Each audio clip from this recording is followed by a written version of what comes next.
हमने पिछले अध्याय में प्रथम आंग्ल मराठा युद्ध का पहला चरण पढ़ा था।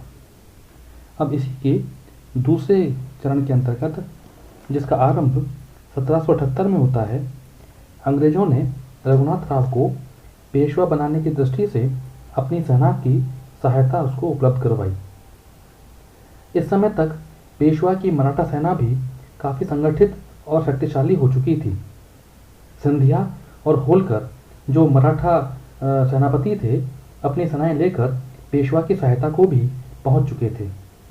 इसीलिए ब्रिटिश कर्नल इगर्टन के नेतृत्व में अंग्रेजी सेना मराठों से परास्त हो गई।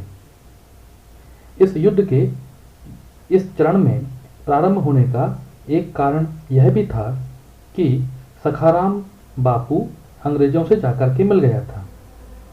यह एक मराठा सरदार था जिसने मराठों के साथ विश्वासघात किया और अपनी स्वामी भक्ति अंग्रेजों को सौंप दी।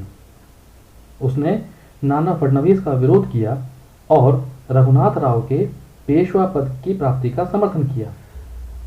इस पर अंग्रेजी सेना का नेतृत्व तत्कालीन कर्नल कोकबर्न को दिया गया, लेकिन तालगांव नामक स्थान के पास में वह भी मराठों से अंतिम रूप से परास्त हो चुका था, जिसके कारण अंग्रेजों को विवश होकर मराठों से एक संधि करनी पड़ी, जो बड़गांव की संधि कहलाई।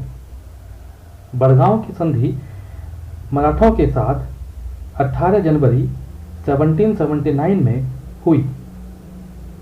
इस संधि के तहत कुछ शर्तों पर आपसी सहमति व्यक्त की गई, जिसके अंतर्गत 1773 के उपरांत जो भी प्रदेश अंग्रेजों ने मराठों से छीने थे, वे मराठों को वापस लौटाए जाने का वायदा अंग्रेजों ने किया। इसके अलावा भड़ौच जिले की आय को सिंधिया को देने का निश्चय किया गया। अंग्रेजों ने मराठों को क्षतिपूर्ति के तौर पे 41,000 रुपये देने का वायदा किया। 2 अंग्रेज अधिकारी, फॉर्मर और स्टीवर्ट, मराठों को बंधक के रूप में जमानत के तौर पे सौंप दिए गए। इसके अतिरिक्त रघुनाथ राव को भी पेशवा को सौंपे जाने का वचन अंग्रेजों ने दिया। इस पर रघुनाथ राव अपने प्राण बचाने के लिए सिंधिया की शरण में भागा। इन शर्तों से स्पष्ट था कि यह संधि अंग्रेजों की सैनिक शक्ति की दुर्बलता का प्रतीक थी, लेकिन अंग्रेज कुछ और सोच रहे थे और इसी क्रम में गवर्नर जनरल वॉरेन हेस्टिंग्स ने बड़गांव की संधि को स्वीकार करने से इनकार कर दिया। गवर्नर जनरल वॉरेन हेस्टिंग्स ने इस संधि के विषय में कहा कि इस संधि की शर्तों को पढ़ते ही मैं शर्म से डूब गया और इसीलिए उसने इस संधि के विरोध में अपने सेना नायक गोडार्ड के नेतृत्व में एक सेना कलकत्ता से पेशवा के विरुद्ध भेजी।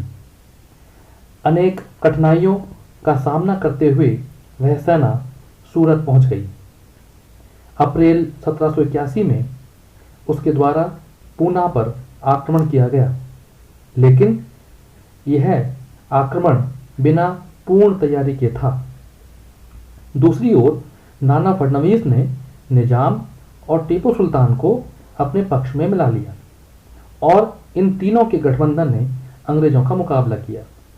हालांकि निजाम अपने वचनों पर डटा नहीं रहा और लेकिन इसके बावजूद मराठों ने गोडार्ड के नेतृत्व वाली ब्रिटिश सेना को करारी पराजय दी। वॉरेन हेस्टिंग्स ने जब इस हार की खबर सुनी तो वह निराश नहीं हुआ, बल्कि उसने अपने एक अन्य सेनापति पोफम के नेतृत्व में कलकत्ता से ही दूसरी सेना को पेशवा के विरुद्ध भेजा। इसने दोहद के राजा की सहायता से ग्वालियर पर अधिकार किया।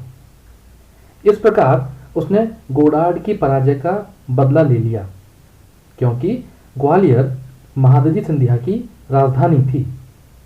ग्वालियर में हारने के परास्त होकर सिंधिया उत्तर की ओर भागा, लेकिन वहां ब्रिटिश कर्नल कामक ने 1781 में उसे सीपरी नामक स्थान पर परास्त कर दिया। इस विजय के उपरांत कामक की सेना फरवरी 1781 को सिरोंज नामक स्थान तक बढ़ती चली गई। अपनी इन पराजयों से परेशान होकर, व्यथित होकर सिंधिया ने अंतिम रूप से अंग्रेजों से संधि कर ली। दूसरी ओर वॉरेन हेस्टिंग्स भी कंपनी की दयनीय आर्थिक अवस्था के कारण संधि करना चाहता था। इसीलिए दोनों पक्षों में सालबाई की संधि हो गई। यह संधि 17 मई 1782 को संपन्न हुई, जिसके तहत माधव राव द्वितीय को पेशवा स्वीकार कर लिया गया। रघुनाथ राव को 3 लाख रुपए वार्षिक पेंशन स्वीकार कर उसे मराठा राजनीति से अलग कर दिया गया। सालसेट पर अंग्रेजों का अधिकार पेशवा ने स्वीकार किया। इसके साथ साथ अंग्रेजों ने मराठों से छीने गए, जीते गए सारे प्रदेशों को मराठों को वापस लौटा दिया। यमुना नदी के पश्चिमी किनारे पर स्थित सिंधिया के प्रदेश भी इस संधि के तहत वापस सिंधिया को लौटा दिए गए। फतेह सिंह गायकवाड़ को बड़ौदा का स्वतंत्र शासक स्वीकार कर लिया गया। साथ ही उसे भी उसके जीते गए प्रदेश ब्रिटिशर्स ने लौटा दिए। अंग्रेजों ने भविष्य में रघुनाथ राव को किसी भी प्रकार की सहायता न देने का वचन मराठों को दिया। यदि हम लोग इस संधि की समीक्षा करें और इसके पक्षों की बात करें तो यह संधि सिंधिया की मध्यस्थता से ही संपन्न हुई। इसीलिए इस संधि का उत्तरदायित्व सिंधिया को दिया जाना चाहिए।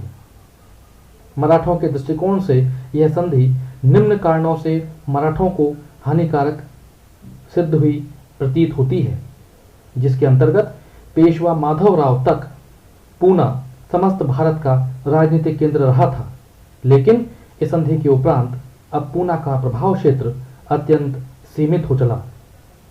1782 के उपरांत मराठों की जो हलचल रही उसका श्रेय पेशवा को न दिया जाकर सिंधिया को दिया जाता है। इस प्रथम मराठा युद्ध के कारण सिंधिया 10 वर्षों तक दिल्ली की राजनीति में सक्रिय नहीं हो सका। इस कारण मुगल सम्राट शाह आलम पर उसका प्रभाव धीरे धीरे कमजोर पड़ने लगा। हालांकि वह मुगल सम्राट का वकील ए मुतलिक बना रहा। मराठों ने यह संधि करके निजाम और हैदर अली को भी निर्बल बना दिया, लेकिन इस संधि के कुछ अच्छे परिणाम भी निकले। इतिहासकार रॉबर्ट्स कहते हैं कि इस संधि से अंग्रेज केवल सालसेट अपने अधिकार में ही रख पाए।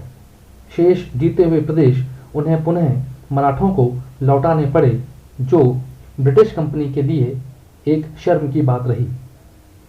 इसके अलावा इस युद्ध के उपरांत मराठों ने भी अपने युद्ध संचालन के तरीकों में भारी परिवर्तन किए, जो तत्कालीन समय की आवश्यकता रहे। यदि हम इस दृष्टिकोण को अंग्रेजी दृष्टिकोण से समझें तो यह संधि भारत में ब्रिटिश प्रभुता स्थापित करने में महत्वपूर्ण साबित होती है। इस संधि ने वॉरेन हेस्टिंग्स की प्रतिष्ठा में वृद्धि की।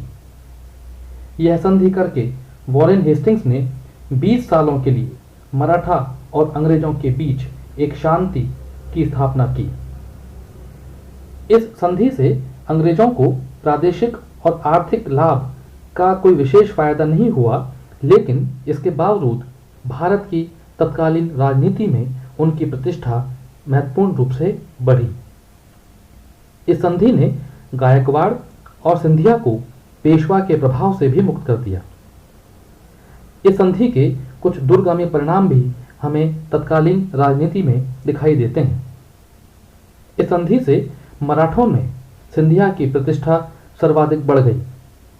एक मध्यस्थ के रूप में उसे अपनी कूटनीति के प्रदर्शन का बेहतर अवसर मिला और उत्तर में पुनः उसे अपना प्रभाव स्थापित करने का भी इसके माध्यम से अवसर मिला। इस अवसर को सिंधिया ने बहुत बेहतरीन तरीके से भुनाया और अपने प्रभाव को पुनः स्थापित करने में सफलता प्राप्त की। इस प्रकार इस संधि के माध्यम से प्रथम आंग्ल मराठा संघर्ष का समापन होता है और भारत की राजनीति में मराठा और अंग्रेजों के बीच जो ये संधि हुई, एक नई दिशा की ओर राजनीति का पदार्पण होने लगता है।